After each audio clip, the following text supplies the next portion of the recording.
Shalom familia, gracias por acompañarnos en un estudio más aquí en la Biblia en su contexto. Recuerden que todas las semanas estamos cubriendo los mandamientos en la porción en esta serie de estudios que se llama Restaura el alma, en donde tomamos como base el Salmo 19, que dice que la ley de Dios es perfecta y restaura nuestra alma, y los mandamientos de Dios son perfectos y que alegran el corazón del hombre. Así que estamos en ese proceso de seguir aprendiendo los mandamientos y cómo a través de los mandamientos nosotros podemos ir dándole mantenimiento a nuestro ser interior, a nuestra alma, algo que muchas veces no le poníamos el cuidado necesario. Así que vamos a comenzar con la porción de esta semana que se llama Cuando salgas, que va desde Deuteronomio capítulo 21, verso 10, al capítulo 25, 19. Es una porción bastante completa, hay mucho por aprender, es una porción que cuando la leemos hay muchos temas que quizás a simple vista no le vamos a encontrar un sentido o que estén, podemos decir, conectado un tema con el otro. Pero necesitamos ir un poquito más a profundidad, ya que vamos a ver distintos temas aquí que se van a estar cubriendo y todo recae en un aspecto que lo vamos a tomar desde la metodología de estudio, considerando lo que es nueva creación. Vamos a estudiar esta porción considerando la esfera. Mire, voy a compartirle familia aquí la metodología de estudio para que nosotros podamos aquí considerar lo que es nueva creación. Vamos a tomar nueva creación para comprender lo que está sucediendo y los mandamientos que hay entre el capítulo 21:10 y el capítulo 25:19. Hay bastantes mandamientos y para poder entender cómo trabajan estos mandamientos uno con otro, vamos a tomar lo que es la esfera de nueva creación y de la escalera vamos a considerar el contexto cultural, porque es necesario establecer un precedente del contexto cultural para poder entender cómo funcionan estos mandamientos. Así que vamos a empezar definiendo un poquito de nueva creación. ¿Por qué? Porque muchas veces, y este va a ser el punto en el cual nosotros vamos a poder hacer la conexión con la porción de esta semana. Cuando hemos hablado de nueva creación, nos hemos enfocado en hablar de a nivel macro, ¿cuál es el propósito del Eterno? Familia, quiero preguntarles a ustedes que están aquí en el chat y a los que están en internet también que dejen su comentario, ¿cuál es el propósito desde Génesis a Apocalipsis del Eterno? ¿Cuál es su plan perfecto? ¿Cuál es, este tema también va muy relacionado con caos y cosmos, con el orden perfecto del Eterno? ¿Cuál es el propósito que el Eterno tiene en la Biblia? ¿Cuál es ese propósito que él tiene? Desde Génesis a Apocalipsis, ¿qué es lo que él desea? ¿Qué es lo que él quiere? Y siempre hemos hablado de que él quiere que toda la humanidad, que toda la creación vuelva a su estado de perfección original. Génesis capítulo 1, capítulo 2. Y vamos a ver cómo la Biblia empieza con estos capítulos y termina en el libro de Apocalipsis volviendo a esa creación, a esa nueva creación que es la misma de Génesis, pero renovado. O sea, es volver todo a ese estado perfecto que el Eterno ha querido desde el principio. Solo que por nuestros errores, por nuestro pecado, por nuestras transgresiones, que comenzó con Adán y Eva, nos empezamos a alejar de ese orden perfecto. Entonces el Eterno y el término nueva creación tiene que ver con ese paso desde el caos al orden para hacer una nueva creación. Estábamos en un mundo caótico y tenemos que llegar a hacer una nueva creación para entrar en el cosmos perfecto, en el mundo perfecto que el Eterno desea y quiso desde el primer momento. Y recuerden que hemos sido nosotros, los seres humanos, quien nos hemos apartado de Él. Y el Eterno siempre en su inmensa misericordia quiere y ha querido que la humanidad vuelva a Él. Entonces, cuando hemos hablado de nueva creación, siempre nos hemos enfocado a nivel macro a ver el plan perfecto de Dios, pero ahora la gran pregunta que nos podríamos hacer es, ¿cómo esto que es a nivel macro afecta a nivel, podemos decir, individual y comunal? Y justamente esta porción tiene que ver con esto en donde nos va a enseñar a traer en la nueva creación que hemos hablado siempre en macro, a nivel, digamos, del plan perfecto de Dios. Ahora, ¿cómo esto lo traigo a primera persona? ¿Cómo lo traigo a mi vida?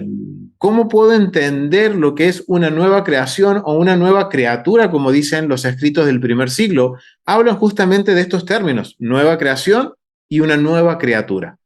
Y justamente tiene que ver con este principio y este concepto. Así que vamos a hacer una definición rápida de lo que es nueva creación.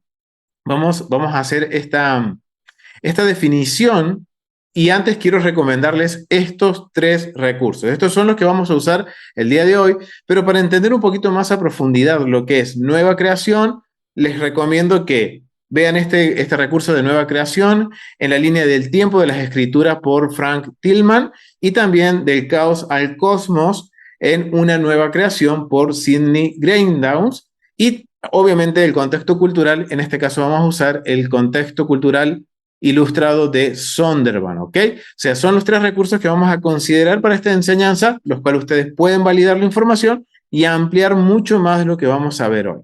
Definamos entonces lo que es nueva creación en simples palabras en relación con esta porción.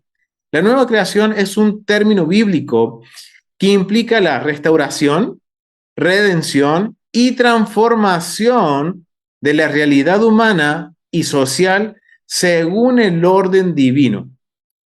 Eso es como podemos resumir 2 recursos que hablan de la nueva creación y del caos y el cosmos, van muy de la mano, y entre los dos nos van a enseñar que en sí la nueva creación es un término bíblico que implica la restauración, la redención y la transformación de la realidad humana y social según el orden divino. Entiéndase por orden divino los mandamientos, lo que anticipa la plenitud del reino de Dios, en este caso, a través de las leyes presentadas en este capítulo. O sea, en este capítulo van a haber ciertas leyes que nos van a permitir establecer una transformación de la realidad humana y social. Dios está formando, recuerden, un nuevo pueblo, está formando una nueva nación, una sociedad que tiene que reflejar sus valores de justicia, misericordia y de orden en un mundo caótico. Recuerden, la Biblia es para nosotros, pero no fue dirigida a nosotros. Es decir, en el mundo en el cual se escribió la Biblia, en donde Moisés escribe el libro de Génesis, Éxodo, Número, Levítico y Deuteronomio, está en un contexto que es caótico, que hoy en día también, familia. Y por eso que las palabras de Deuteronomio tienen validez el día de hoy. Porque estamos en la misma situación, en un mundo caótico. En ese momento, cuando se escribió Deuteronomio, había un caos en el mundo. Hoy que estamos estudiando el libro de Deuteronomio, hay caos en el mundo. Entonces, ahora este tema de la nueva creación va a ir directamente a nosotros como creyentes, a lo que el Eterno espera como una realidad humana y social, de acuerdo a su orden divino. Es la mejor forma de poder traer algo que hemos visto en estudios anteriores a nivel macro, lo vamos a traer a nivel individual, a nivel comunal. ¿Cómo? Como una transformación de nuestra realidad y de nuestra sociedad. Los capítulos de Deuteronomio, que abarcan desde el capítulo 21:10 al 25:19, contienen diversas leyes que regulan la vida comunitaria de Israel. En áreas como, miren, en estos capítulos vamos a poder cubrir cuestiones de familia, de justicia, de cómo tratar al pobre y algunas cuestiones de la vida cotidiana. A través de estas leyes se puede ver cómo cómo está Dios formando una nueva sociedad. Recuerden, el Eterno sacó a una gran familia de Egipto.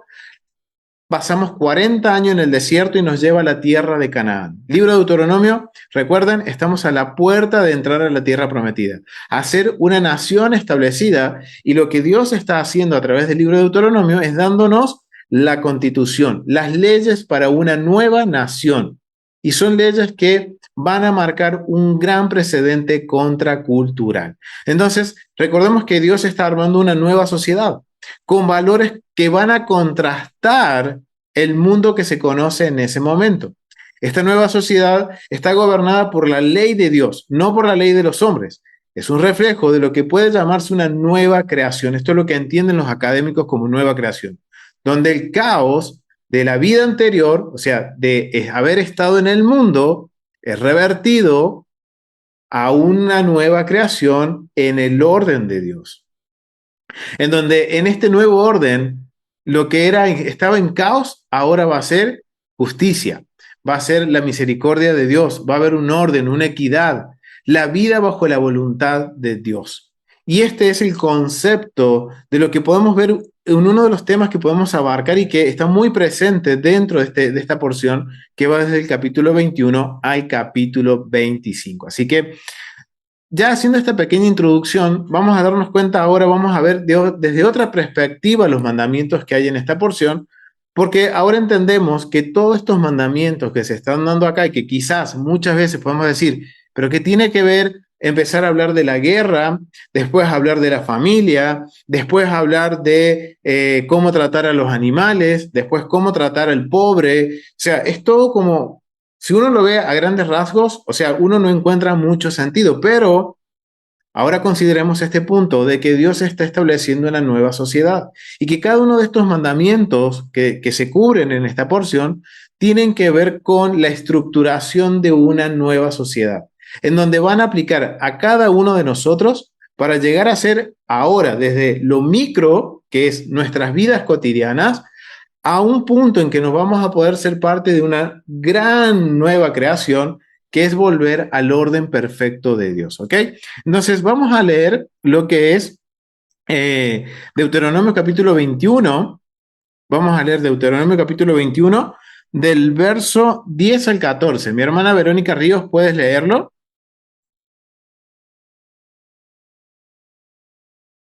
Sí, Shalom. Shalom, Del mi hermana. capítulo del 10 al 14, ok. Sí, mi Dice hermana. así, cuando salieres a la guerra contra tus enemigos y Adonai tu Elohim los entregare en tu mano y tomares de ellos cautivos y vieres entre los cautivos a alguna mujer hermosa y la codiciares y la tomares para ti por mujer, la meterás en tu casa, y ella rapará su cabeza y cortará sus uñas, y se quitará el vestido de cautiverio y se quedará en tu casa, y llorará a su padre y a su madre un mes entero. Después podrás llegarte a ella y tú serás su marido y ella será tu mujer. Y si no te agradare, la dejarás en libertad y no la venderás por dinero, ni la tratarás como esclava por cuanto la humillaste. ¿Hasta el 17? Hasta el 14, mi hermana.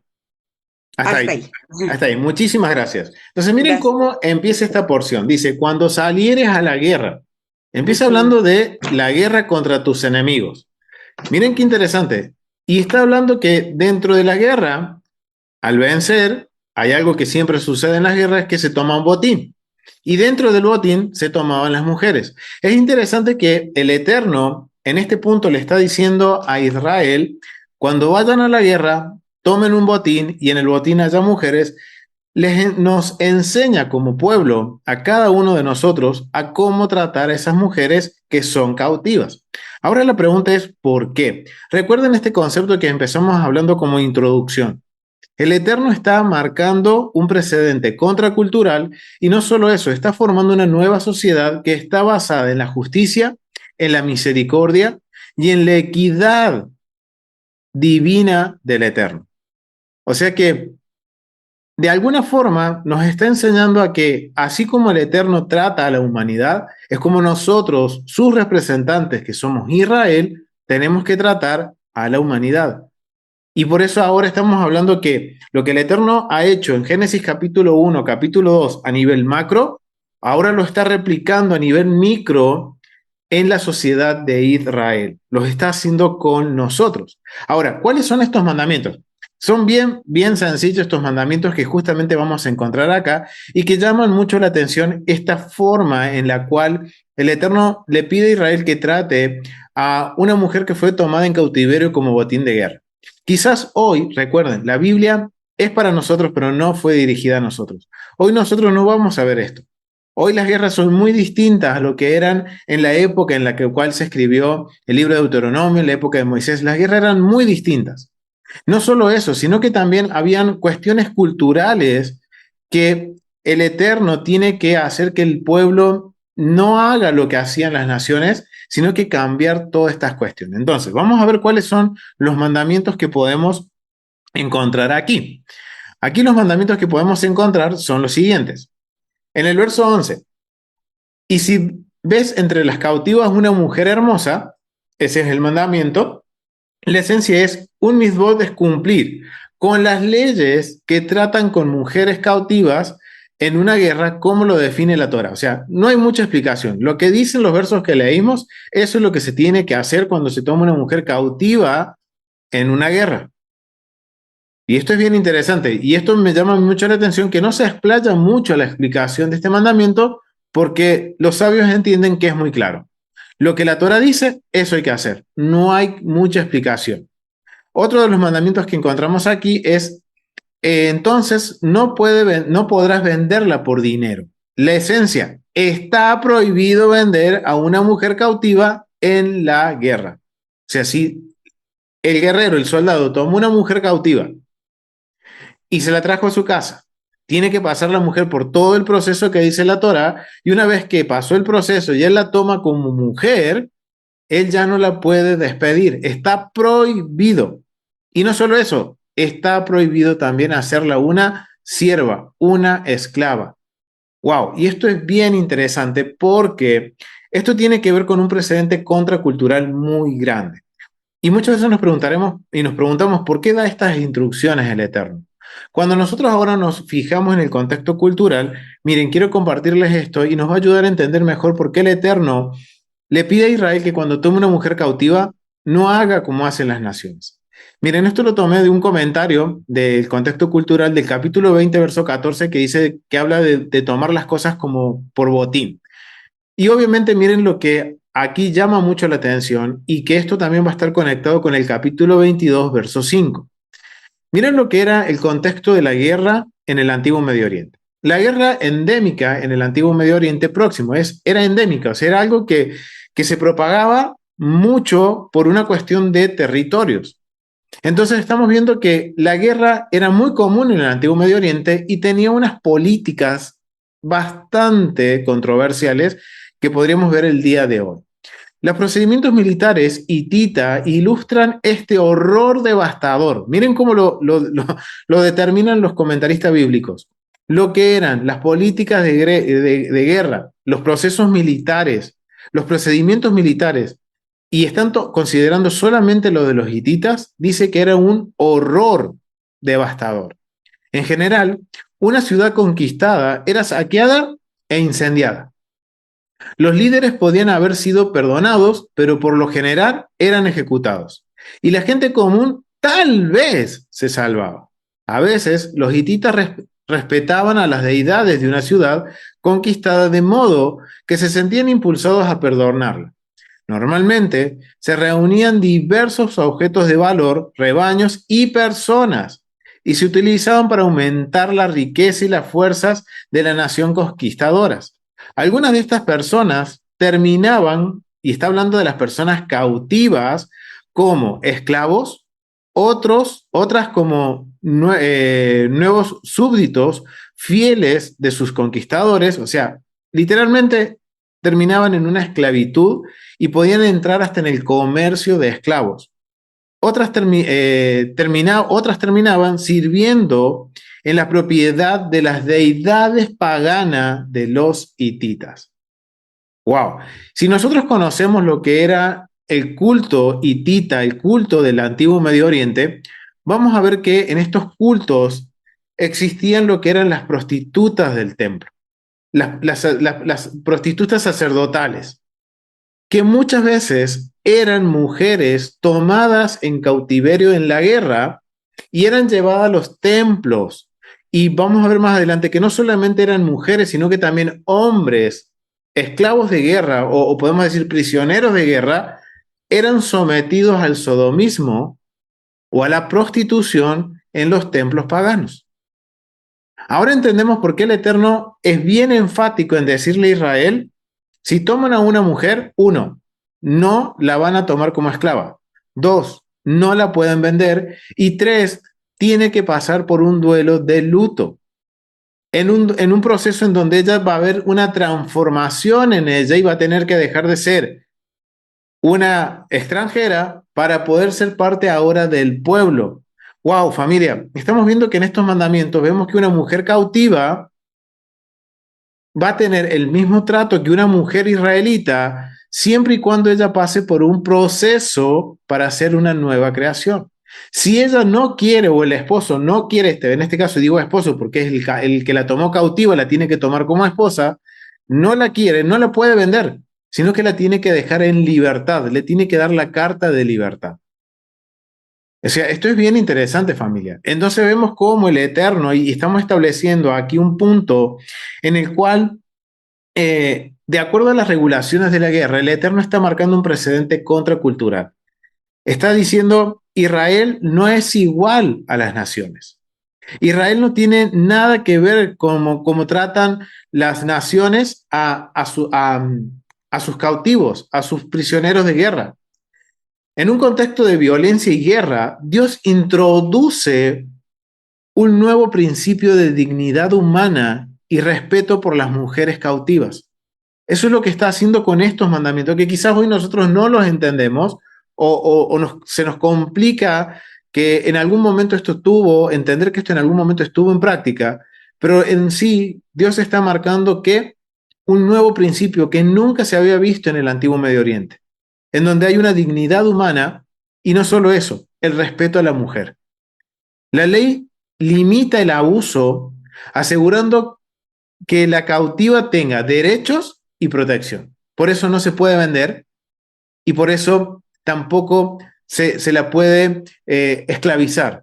Hay derechos, va a tener derechos. ¿Y qué derechos va a tener? Los derechos de una mujer casada de Israel. Esto transforma el caos de la guerra, y recuerden lo que leíamos recién del contexto, cómo lo describían los comentaristas, era horroroso y desagradable.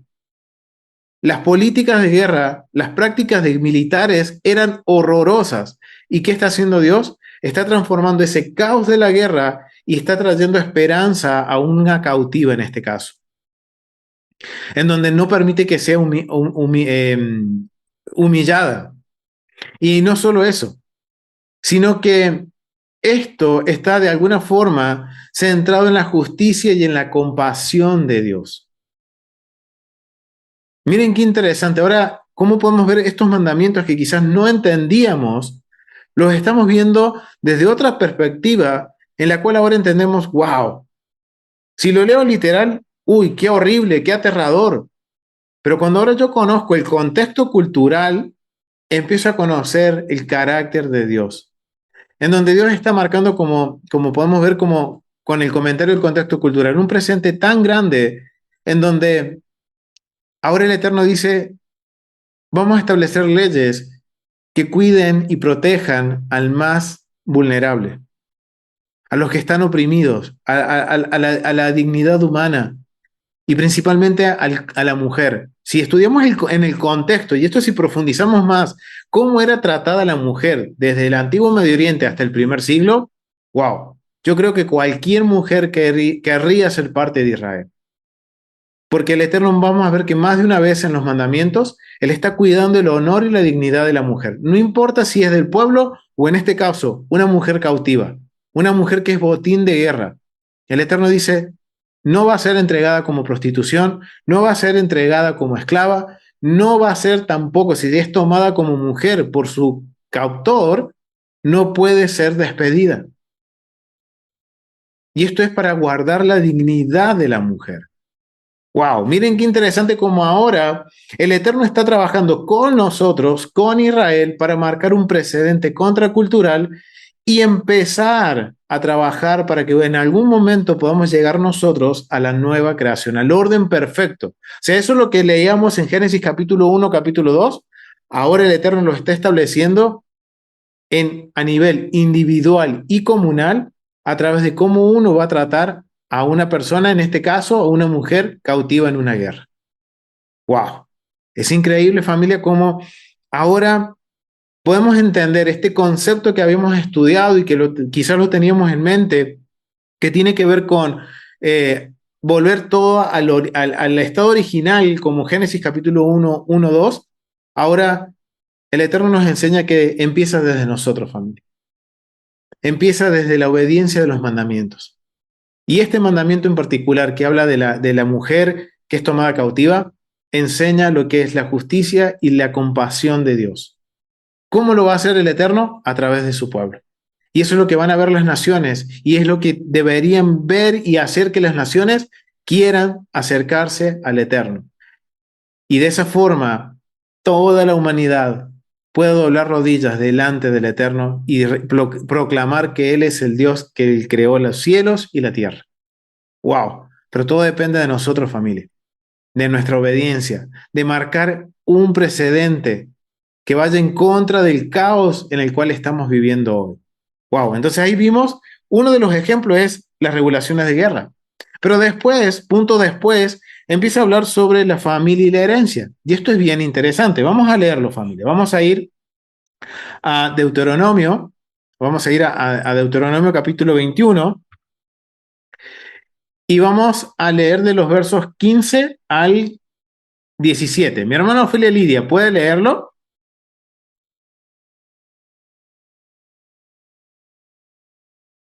Sí, claro que sí, 15 al 17. Del 15 al 17, mi hermana. Ok. Y shalom a todos. Shalom, mi Buenas hermana. tardes. Si un hombre tuviere dos mujeres, la una amada y la otra aborrecida, y la amada y la aborrecida le hubieren dado hijos, y el hijo primogénito fuere de la aborrecida, en el día que hiciere heredar a sus hijos lo que tuviere, no podrá dar el derecho de primogenitura al hijo de la amada con preferencia al hijo de la aborrecida, que es el primogénito. Mas al hijo de la aborrecida reconocerá como primogénito, para darle el doble de lo que correspondiere a cada uno de los demás, porque él es el principio de su vigor y suyo es el derecho de la primogenitura. Gracias. Amén. Gracias, mi hermana. Miren qué interesante. Empieza hablando de la mujer cautiva en la guerra. Punto después, verso 15, empieza a hablar ahora de que si un hombre tuviera dos mujeres, una la amada, la otra la aborrecida, y empieza a hablar de la herencia de los hijos. Les pregunto, familia, ¿qué tiene que ver con el primer punto? ¿Qué relación hay con los primeros versos? ¿Qué entienden ustedes, familia? Pueden escribirlo en el chat. ¿Qué es lo que hay en relación? Por qué, ¿Por qué pasa de hablar de la guerra y pasa a hablar ahora de la familia? Esto es bien interesante, familia. Es un punto que muchas veces lo pasamos por alto, pero ¿habrá alguna relación? Recuerden que empezó hablando de una mujer que era cautiva y si el captor, el que la tomó como mujer, la desprecia, no la puede despedir, pero si ese le dio hijo, aplica lo que estamos viendo ahora. O sea, vemos que ahí van de la mano los mandamientos o las instrucciones que el Eterno nos está dando ahora. Pero necesitamos, como les decía, tomarnos un tiempito y poder analizar a profundidad.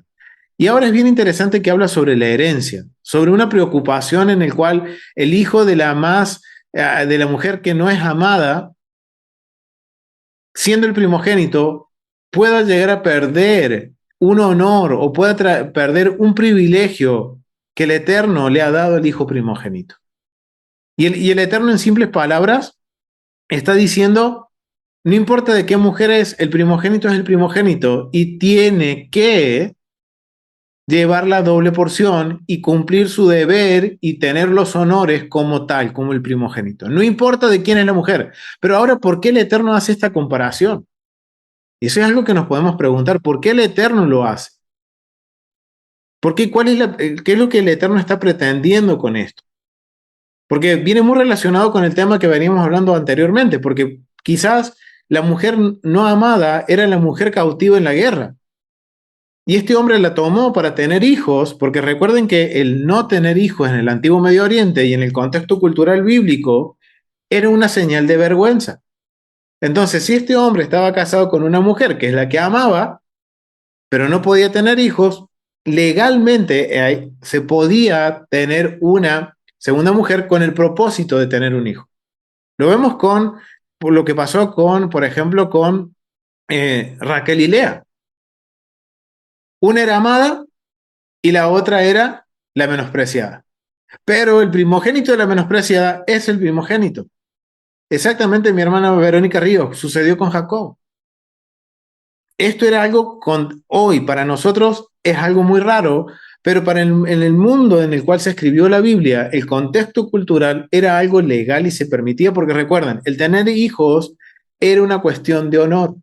Entonces, imagínense que la primera mujer de la persona que toma cautiva a una mujer en la guerra no le dio hijos, pero se lo da la mujer cautiva, pero él no la quiere porque ama a la primera mujer, él no puede descartar al hijo primogénito y nombrar como primogénito al hijo de la amada después si tiene hijos. Ahora, ¿por qué sucede esto? ¿Qué está haciendo el Eterno con esto? Y para esto necesitamos entender nosotros lo que es el contexto cultural. Así que vamos a ver con respecto al contexto cultural qué se habla de esto de la familia y la herencia. Prácticas de herencia en el antiguo cercano oriente. La primogenitura funcionaba en el antiguo cercano oriente, o sea, era algo común hablar de primogenitura en el antiguo Medio Oriente, pero no en todas partes, ni tampoco si existía o no, o sea, había muchas culturas en que ni siquiera existía o no se hablaba de la primogenitura. No siempre era observado el tema de la primogenitura. En el Código de Hammurabi, en la Ley 165, se permiten otras divisiones de la propiedad. O sea, miren, se consideraba lo del primogénito, se hablaba del primogénito, pero no siempre se observaba cómo se debía observar en Israel. Era muy distinto. Por ejemplo, en los Hammurabis, la división de una herencia no era por si era el primogénito o no. Había otras formas de hacerlo. En las leyes de Lipti y Ishtar, la herencia va por igual a los hijos de dos esposas. En el Código Hammurabi, el primogénito de la primera esposa recibe una parte preferencial. Así, la antigua procedencia y algunas características compartidas de la ley de Israel son evidentes. O sea, vemos que los Hammurabis tenían algo similar, en donde solo que acá está la diferencia. En los Hammurabis, el hijo de la primera mujer era el primogénito, mientras que para Israel, no importa si es de la primera o de la segunda, si es de la amada o la aborrecida, el primer hijo que nace es el primogénito. En cambio, en los Hammurabis era similar, solo que se consideraba primogénito al hijo de la primera mujer, no al de la segunda. Y esto es bien, bien interesante. Entonces vemos que el Eterno está empezando a marcar precedentes contraculturales. En Mari, una decisión legal otorga una doble porción al hijo primogénito natural. En Nusi, en el siglo XV, antes de la era común, se seguía la misma disposición. En Alalcá, en el Oronet, un padre un padre conocido, pero no tenía que reconocer la ley de primogenitura en su testamento. O sea, podía conocer o no podía reconocer la ley del primogénito en su testamento. Y esto era en Orontes. En un escrito de Orontes dice que un padre podía conocer o no conocer a su hijo primogénito en el testamento. O sea que era opcional en el antiguo Medio Oriente darle su porción o la doble porción al primogénito. Podía designar a un primer hijo para fines de herencia. O sea, podía poner a cualquier hijo. Los primogenitura se reconocía en Emar, donde el hijo recibía una parte extra. Cada hijo primero reclamaba un precio de la dote de la herencia. En Mesopotamia, una rara vez podía podría heredar de igual condición que los hijos varones. O sea, eran muy, muy distintos. O sea, vemos cómo distintas culturas manejan de forma distinta lo que es la herencia y la primogenitura. En Egipto, durante el Imperio Medio, una persona moribunda podía ignorar la ley del primogénito. Miren, en Egipto se podía ignorar directamente. La propiedad podía ser legada a un hermano. En la era del Imperio Nuevo, el hijo mayor era el heredero esperado, pero toda la familia o un fideicomiso designado podía convertirse en el heredero. O sea, leyes del Antiguo Medio Oriente, el primogénito podía ser descartado. No importa si era el hijo natural o no era el hijo natural, todo dependía de cómo el patriarca de la familia quería dejar la herencia. Podía dejársela a sus hijos o podía dejárselo a sus familiares o a un fideicomiso para que administren esas propiedades. Y eso era lo que sucedía en Egipto. En el cuento de Sinué, un egipcio fugitivo en Canaán, al salir de Egipto, entregó todas sus posesiones a su familia, tanto los hombres como las propiedades, para que se las diera a su hijo primogénito. O sea, que dependiendo de la situación, de acuerdo al contexto cultural, podemos darnos cuenta de que el Eterno, mejor dicho, perdón, en el contexto cultural, vemos que se podía tomar o no el hijo primogénito. Dependiendo de los intereses, dependiendo si era de la primera mujer o si era de la segunda mujer, si la amaba o no la que amaba. O sea, era un opcional en el antiguo Medio Oriente. ¿Qué dice el Eterno? No es opcional. El primer hijo, no importa si es de la primera mujer o de la segunda mujer, el primer hijo que nace a ese hombre es el primogénito. Y no importa si no es el hijo de la amada, si es el de la menospreciada, es el primogénito y tiene que tener todos los derechos de la primogenitura. ¿Por qué? Porque en este caso vemos en estos mandamientos que se hablan sobre la herencia y la familia, vemos cómo el Eterno está de alguna forma protegiendo, al menos podemos decir, al más vulnerable. Esta ley introduce un nuevo orden que protege a los vulnerables y restablece la equidad y refleja el ideal de una nueva creación, donde las relaciones familiares se alinean con la justicia divina. O sea, en donde el Eterno dice, el primogénito, ya sea de la amada o de la menospreciada, es el primogénito, no importa. Vemos ahí una equidad. El Eterno está estableciendo desde el seno de la familia que se debe emanar, ¿qué? La justicia divina, de que se tiene que tratar por igual. A los hijos se tiene que tratar por igual. En este caso está hablando de cuando en este caso está hablando de que hay dos mujeres, las dos tienen que ser tratadas por igual. No puede darle más a la que ama y menos a la que no ama. O sea, tiene que haber una equidad. Entonces, en estos mandamientos vemos cómo el Eterno proporciona una protección de los derechos de la primogenitura en un espacio o en una familia en donde hay varias esposas.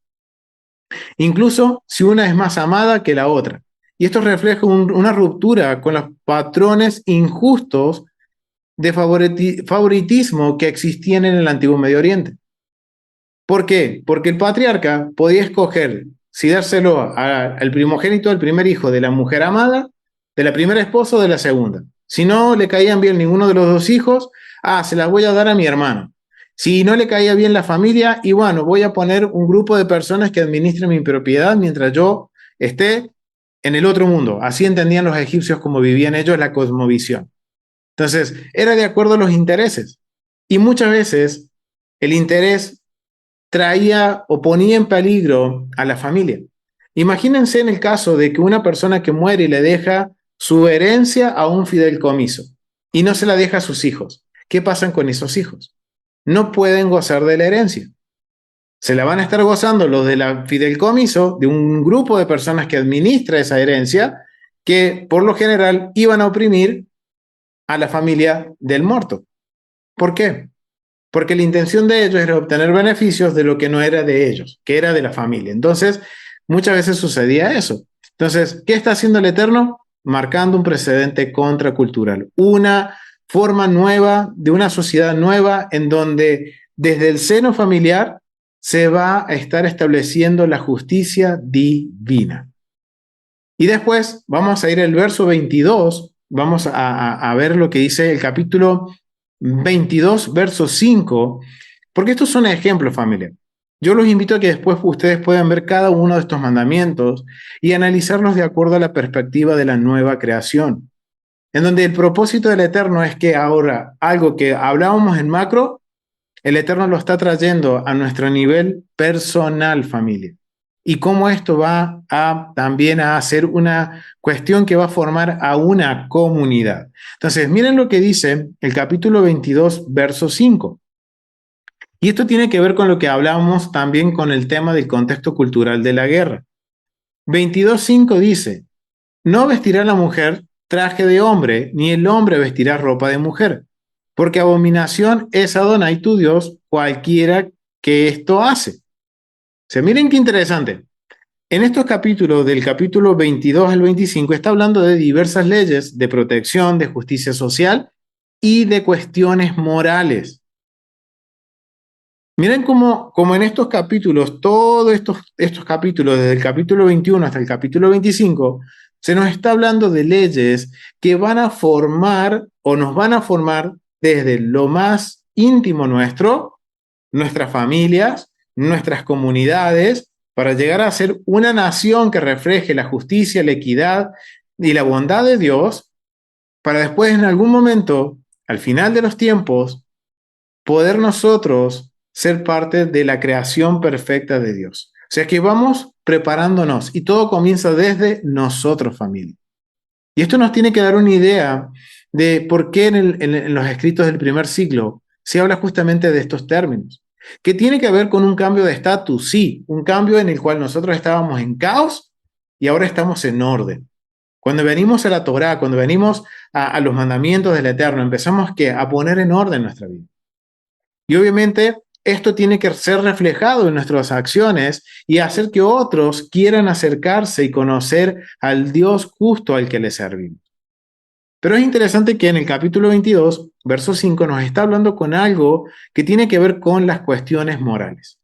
Y que como habíamos visto antes, en el contexto cultural de la guerra, vemos que muchas veces las personas que eran cautivos o prisioneros de guerra eran entregados en los, podemos decir, templos paganos para servicio de prostitución santa, tanto hombres como mujeres. Y esto era muy común en el antiguo Medio Oriente. Miren, vamos a hablar un poquito sobre el mandamiento. Vamos a ver primero los mandamientos y después vamos a ir a lo que es el contexto cultural. Los mandamientos son dos. La mujer no viste ropa de hombres. Esencia, la mujer tiene prohibido usar ropa de hombre. Leyes, la mujer tiene prohibido ir a la guerra armadas, como hacen los hombres. La Torá prohíbe que las mujeres se unan al ejército, incluso si no llevan armas. Pero miren cuál es la esencia del mandamiento. La mujer tiene prohibido usar ropa de hombre. Esto es interesante. ¿Por qué el Eterno hace tanto hincapié en esto? También dice, el hombre no vestirá ropa de mujer. La esencia, el hombre tiene prohibido usar prendas que se usan normalmente por mujeres. Miren lo que dice acá. Un hombre tiene prohibido usar, ¿qué? Prendas que usa una mujer. No solamente prendas, accesorios también se incluyen. Leyes. Los hombres tienen prohibido quitarse las canas o los pelos blancos de entre los pelos más oscuros, ya sea de la cabeza o de la barba, para parecer más joven. Interesante. Es algo que hacen las mujeres, los hombres lo tenemos prohibido. Los hombres también tienen prohibido teñirse el cabello, de la manera que lo hacen las mujeres para conservar una apariencia juvenil. Los hombres no pueden, miren lo que dicen, los hombres no pueden usar joyas ni adornos femeninos. Ok, esto es bien interesante. Ahora, la gran pregunta es ¿por qué el Eterno hace énfasis dentro de estas leyes que podemos ver que está armando o se está formando una nueva sociedad, leyes en las cuales el Eterno dice, la mujer va a ser mujer y se va a vestir como mujer, y el hombre va a ser hombre y se va a vestir como hombre? ¿Por qué? Vamos a ir al contexto cultural para tener un mayor panorama del por qué el Eterno y entender por qué nos da estos mandamientos. Una mujer no debe vestirse con ropa de hombre. Capítulo 22, verso 5. El travestismo estaba prohibido en el antiguo Oriente Próximo, excepto como castigo. O sea, estaba prohibido, pero a la vez no se castigaba. Eso es lo que sucedía en el antiguo Medio Oriente. En la epopeya de Acaat en Ugarit, después del asesinato de Acaat, su hermana, Pugat, y esto está hablando, miren, esto está muy relacionado con los dioses, con el misticismo del antiguo Medio Oriente. Dice, su hermana Pugat buscó venganza contra su asesina Anat, diosa del amor y la guerra. Se viste como un hombre, usando cosméticos, ropa y otras parafernalias masculinas. No está claro si esto es travestismo Y la reacción al respecto del texto ugarítico no está clara tampoco. O sea, pero vemos que en los textos ugaríticos de alguna forma estaba justificado en el que una mujer se vistiera como hombre, y en este caso lo justifican con lo que hace una diosa para vengar la muerte de su hermano, también Dios. Entonces, ella se viste como hombre para cobrar venganza. Entonces, muy posiblemente para los ugaritas era algo que, por como los dioses lo hacían, estaba bien visto. Entonces, se les era permitido. Quizás era prohibido, pero no era castigado por este hecho de que, bueno, los dioses lo hicieron, nosotros también podemos hacerlo. Y esa era la mentalidad de la mayoría de las comunidades o los pueblos del antiguo Medio Oriente. Dice, ¿es una acción heroica o pervertida? Eso se pregunta el comentarista. ¿Esto vendría a ser como una acción heroica o pervertida? Se trata de una representación débil de los dioses del poder de Ishtar, que era andrógina, marginal y ambigua. O sea, andrógina quiere decir que no tenía un sexo definido, que era marginal y ambigua. Miren qué interesante. Todo esto es como nos está dando la perspectiva de cómo veía o cuál era la forma de entender el travestismo en lo que era el antiguo Medio Oriente. O sea, no era algo que estaba muy definido, algo que no era castigado, era prohibido, pero no era castigado, se asociaba mucho a los dioses, ellos tenían un dios que era Ishtar, que era andrógena, o sea que andrógina, que no tenía un sexo definido. El que la quería ver como hombre la veía como hombre, el que quería verla como mujer la vería como mujer, y así sucesivamente, un caos, una inmoralidad total. Esta rompe los límites de lo masculino y femenino, la guerra, el amor, lo divino, lo humano y más. Conocida también como Inannu Ishtar, rompe todas las distinciones de género y socioeconómicos. Ok, o sea, miren cómo era la percepción de los dioses para los ugaritas.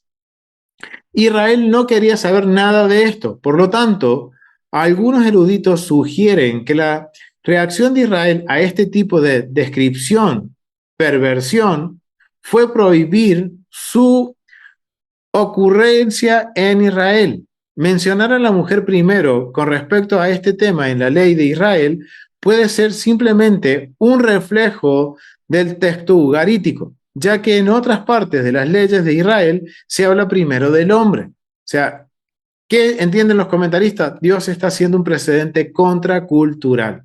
Y por eso entienden que primero pone a la mujer para que contrarrestar la creencia que tenían los ugaritas para que lo que se hacía en Ugarit se haga dentro de Israel.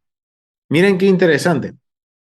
Los textos hititas arrojan luz sobre el problema más amplio de la confusión de género como algo anormal y lo describen como una técnica de humillación en determinadas circunstancias. En ritual y oraciones a Ishtar de Nínive, los hititas insultan vergonzosamente a los varones capturados y les quitan su hombría vistiéndolos como mujer. Se les coloca un pañuelo que usan las mujeres y se les obliga a realizar trabajos de mujer con una rueca y un uso en la mano. Este acto es equivalente a convertir a los hombres soldados en mujeres. Convertirlas en mujeres castigaba a los soldados a que rompieran un juramento de lealtad al rey. El pañuelo mencionado anteriormente puede estar representado en la famosa pintura de Beni Hassan en Egipto. Lambert, que es un comentarista, registra algunos textos de sabiduría que hacen referencia a la práctica homosexual o de travestismo, aparentemente por parte de los amorreos. O sea que vemos que esto era una práctica común en el antiguo Medio Oriente. ¿Era prohibida? Sí, pero no era castigada. Era una forma de humillar, de sodomizar, por ejemplo, a los soldados cautivos, sí, y era permitido y de esa forma se lo veía bien. ¿Y qué dice el Eterno? Nadie que habite en Israel, hombre o mujer, una mujer no va a vestirse como hombre y un hombre no se va a vestir como mujer. Eso es lo que estamos entendiendo, familia. Miren cómo ahora vimos que en estos mandamientos la nueva creación empezó hablando de la guerra, que podemos decir en algo que puede estar en un ámbito fuera de la comunidad. Después lo trajo al nivel familiar y ahora lo está llevando al nivel personal, en donde el Eterno quiere que con cada uno de nosotros marquemos una diferencia, que seamos una nueva creación en sí mismo, que cada uno de nosotros seamos ese precedente contracultural dentro de un mundo lleno de caos. Esto es algo bien interesante, familia, en donde vemos que el Eterno siempre, hasta al nivel más, podemos decir, individual, el Eterno quiere que su pueblo sea la representación del microcosmos de Génesis capítulo 1, capítulo 2. Que nosotros seamos esos representantes, ese microcosmos, ese pequeño reflejo de lo que era la perfección de Dios en el libro de Génesis. Ahora el Eterno nos llama a cada uno de nosotros para que seamos con nuestro diario vivir un reflejo de ese microcosmos. Ahora entendemos que el término nueva creación aplica a nosotros de una forma que llega muy íntimo de nosotros, en donde nuestros actos tienen que reflejar esa nueva creación. En resumen, familia, podemos hablar de lo siguiente. Miren, voy a compartirles esto para que lo tengamos un poquito más en claro. En resumen, el tema de la nueva creación en Deuteronomio, capítulo 25, verso 10, perdón, capítulo 21, verso 10 al 25, 19, se refleja en la manera en que Dios da forma a un nuevo tipo, a una nueva tipo de sociedad, una comunidad que vive bajo el orden de sus leyes, en justicia, misericordia y compasión. Estas leyes están diseñadas para transformar el caos y la injusticia de la vida cotidiana, creando un pueblo que refleja el carácter de Dios en su vida diaria y anticipando la realidad final de la nueva creación. ¡Wow, familia! El Eterno en este punto está formando una nueva sociedad, una nueva comunidad. Familia, lo mismo que hizo el Eterno con Israel antes de cruzar a la tierra prometida, lo está haciendo con nosotros, familia. Si nosotros hoy tenemos la bendición de haber abierto nuestros ojos a la Torá, de entender de que hay algo más que solamente creer en el Mesías Yeshua y que Dios y en el Eterno, sino que también nosotros ahora somos parte de un pacto, somos parte de un pueblo, ahora entendemos nuestro rol, propósito y función dentro de Israel. Ahora entendemos que ahora nosotros somos parte de esta nueva sociedad, de una nueva comunidad, en la cual vive bajo la ley de Dios. Ahora nosotros tenemos que aprender a vivir bajo esa ley de Dios. ¿Por qué? Porque esto va a hacer que nosotros demostremos con nuestros actos la justicia, la misericordia y la compasión de Dios. Lo cual, como podemos entender, es antesala de cuando venga el fin de los tiempos y podamos llegar a estar en la presencia del Eterno en la nueva creación. Cuando el Eterno restaure todo como el principio, familia, empieza con nosotros. Empieza desde cada uno de nosotros, desde nuestro diario vivir, familia. En conclusión, la nueva creación es una transformación individual y comunitaria. Las leyes de Deuteronomio no solo son una serie de mandamientos morales, sino que también apuntan hacia la transformación del corazón y la vida comunitaria de Israel. Al seguir estos mandatos, los israelitas no solo están obedeciendo leyes externas, sino que están participando de un proyecto de transformación divina que busca renovar todas las áreas de la vida humana.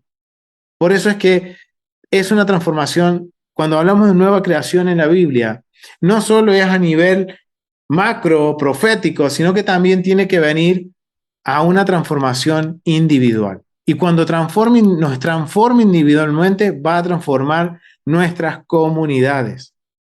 Esta renovación es un anticipo de la nueva creación final, que será completada en la manifestación plena del reino de Dios al finalizar los tiempos.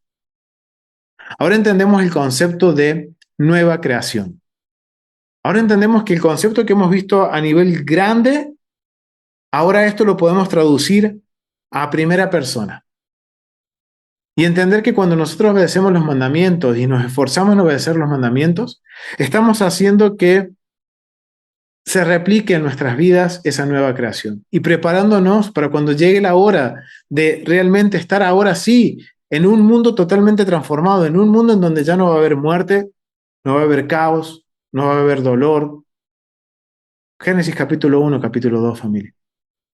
Pero todo empieza por nosotros. Y por eso es que es tan importante que, como nos dice una y otra vez en Deuteronomio, cuando ustedes pongan por obra los mandamientos que le ordeno hoy, y ese hoy es atemporal, familia.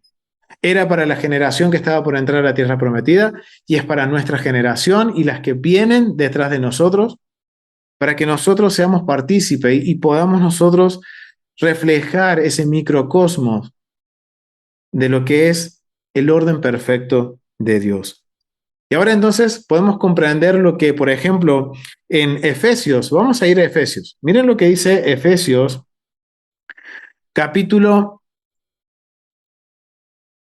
vamos a ir al capítulo 4 del libro de Efesios. ¿Lo puedes leer, mi hermana Verónica Ríos? Efesios, capítulo 4, del verso 20 al 24.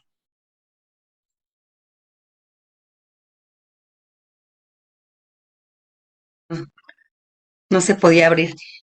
4 del 20 al 24. Ay, ¿20 a 24? Sí, mi hermana. Ay, ya llega así. Mas vosotros no habéis aprendido así a Yeshua.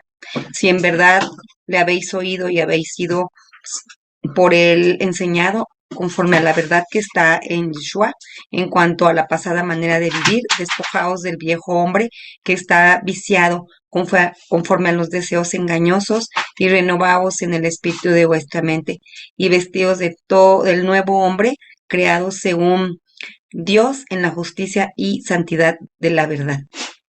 Amén. Gracias, mi hermana. Amén, amén. Miren lo que dice Pablo. En cuanto a la pasada manera de vivir, o sea, a como vivíamos antes en caos, despojados de ese viejo hombre. Miren, ahora entendemos, miren, cuando entendemos nosotros el contexto o el tema de caos y orden, en este caso, nueva creación, cuando entendemos el concepto de nueva creación, que no solo aplica en que el Eterno va a volver todas las cosas como al principio, sino que ahora nosotros somos parte de ese proceso. Ahora entendemos ahora entendemos esta palabra de Pablo que dice, en cuanto a esta forma, a nuestra forma de vivir, a ese viejo hombre que vivía en el caos, no vivamos de acuerdo a eso. Dice, y que nos renovemos en el espíritu de nuestra mente y vestidos del nuevo hombre, creado según Dios, en la justicia y santidad de la verdad. ¿En qué se está hablando? En la obediencia de los mandamientos. ¿Qué es lo que Mesías vino a enseñarnos? Por eso le empieza en el verso 20. No, más vosotros no habéis aprendido así del Mesías. Si en verdad lo habéis oído y habéis sido por él enseñados conforme a la verdad que está en el Mesías. ¿Y cuál es la verdad, familia? A ver, les pregunto, ¿cuál es la verdad que está en el Mesías? Es la Torá. Esa es la verdad. Recuerden que el Mesías es la Torá hecha carne. Entonces, miren qué interesante cómo lo presenta Pablo en la Efesios. Dice, apartaos ustedes entonces del caos y ahora cuando nosotros venimos al Mesías somos una nueva creación, la cual nos regimos por la justicia y la santidad de la verdad, de la Torá. Y eso va a transformar nuestras vidas, nuestras comunidades, nuestros pueblos, nuestras naciones, y esto va a llegar a cambiar el mundo. Pero todo tiene un principio. Y el principio es por cada uno de nosotros. Miren, Gálatas, vamos a ir al libro de Gálatas. Gálatas capítulo 6, verso 12. Dice, todos los que quieren agradar a la carne, estos os obligan a que os circuncidéis, solamente para no padecer persecución a causa de la luz del Mesías. Ok. Entonces dice, verso 13, porque ni aun los mismos que se circuncidan guardan la ley, pero quieren que vosotros os circuncidéis para gloriaros en vuestra carne. Pero lejos están de mí gloriarme, sino en la cruz de nuestro Mesías Yeshua, porque en el mundo me es crucificado a mí y yo al mundo. Porque en el Mesías ni el circunciso vale nada, perdón, porque en el Mesías Yeshua ni la circuncisión vale nada, ni la incircuncisión, sino una nueva creación. Ok, ¿qué está diciendo Pablo aquí? Dice que nosotros en el Mesías somos una nueva creación. No importa si estamos circuncidados o no estamos circuncidados, lo importante es que nosotros reflejemos una nueva creación.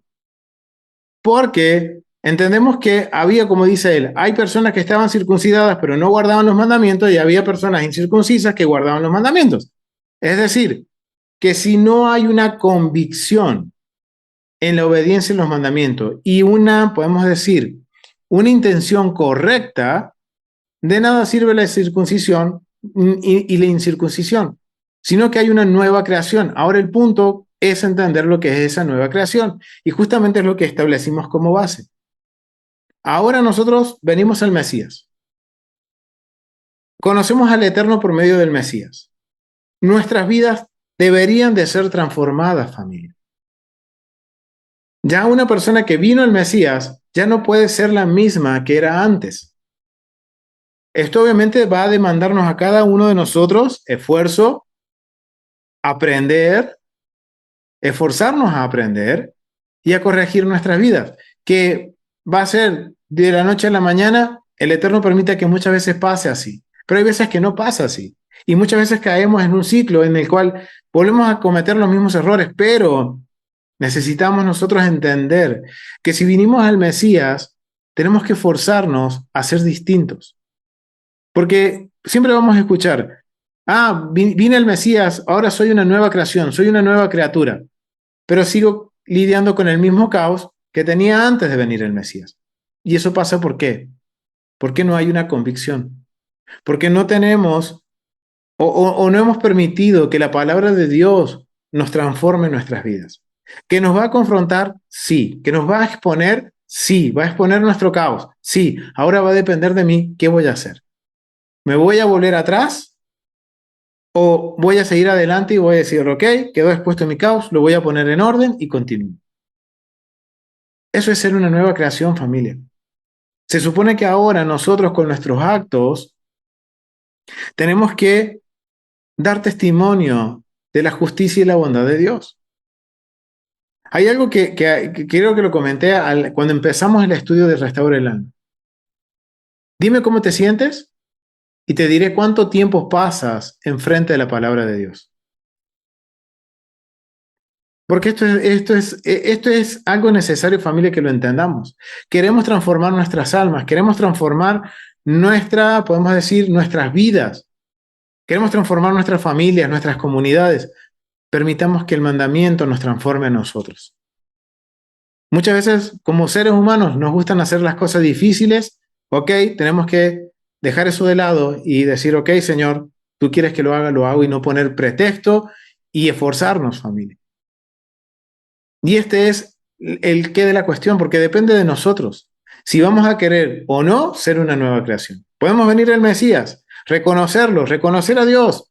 Pero si yo no tomo la decisión de querer ser realmente una nueva creación, y voy a estar volviendo siempre a lo mismo. Ahora depende de cada uno de nosotros, familia.